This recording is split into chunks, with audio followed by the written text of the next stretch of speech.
Завоз в арктические районы республики завершен на 90%. Сегодня зампред правительства Виктор Амуков провел заседание межведомственной комиссии по координации перевозки грузов в зимний период. На данный момент перевезено уже 515 тысяч тонн угля, более 130 тысяч тонн нефтепродуктов и 2500 тонн сельхозпродукции.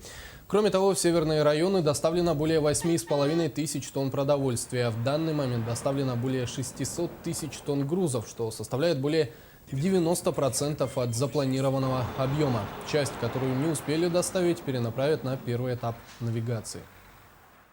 Надо отметить, что кроме Момского района фактически у нас завоз исполняется на 100%.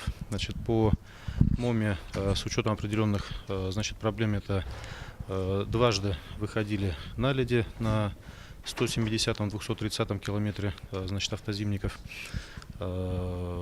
Часть нефтепродуктов мы перекладываем на летние перевозки в первый тур навигации.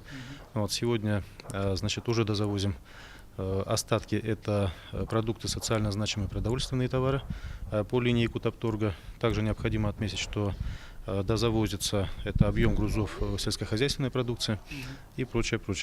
По линии Министерства ЖКХ, ГУПа ЖКХ фактически все объемы у нас нормально